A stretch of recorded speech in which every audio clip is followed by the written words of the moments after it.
As more and more people stop smoking, vaping has started to rise to astronomical numbers. So, since it's growing so much in popularity, I wanted to do a little video on just some misinformation that's going around about vaping and just give you the facts so that you know everything there is to know about it. But that being said, it's very important that you realize that vaping hasn't really been around long enough for there to be a lot of testing that has occurred. So, as far as long term things go, we really don't know. So, but I made a little list here on some of the things that vaping can cause.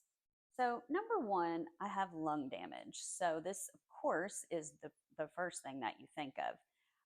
And since you're inhaling harmful chemicals, it can lead to pneumonia. It can also lead to popcorn lung, which can be very serious. And it can actually also lead to chronic lung disease.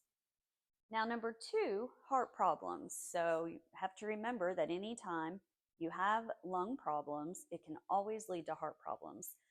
In this instance, though, you can actually develop heart problems with having normal lungs just from using the vape.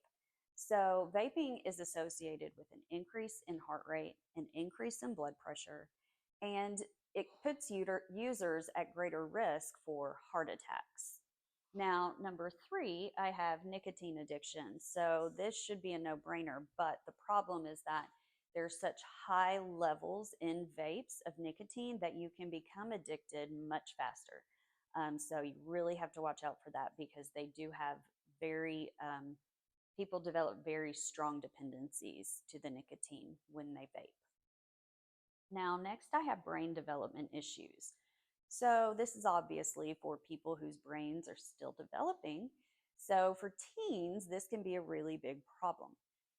It can lead to cognitive deficits and it can actually put you at an increased risk for addiction to other substances in the future. And that's just because of the addiction that is turned on for the nicotine. Now, next on here, I have exposure to toxic chemicals. Now, this is because you really don't know what's in there, okay? Um, it can say whatever it wants to say, but you really don't know. They do know that there have been, in testing, there are toxins and heavy metals that can be in these vapes that can be just very toxic to you. And we don't know the long term effects that that's going to have on everyone. And the last one is risk of explosions. So this can happen if they're poorly manufactured devices. It can lead to serious injuries if they were to explode. So there you go. Hopefully I've been able to shine some light on vaping, answer some questions. In my next video, I'm going to delve a little bit deeper into the specific lung damage and heart damage that can occur because I just think knowledge is power and power is what you need when you are trying to make sure that you can be the healthiest person that you can be so that you can live long lives.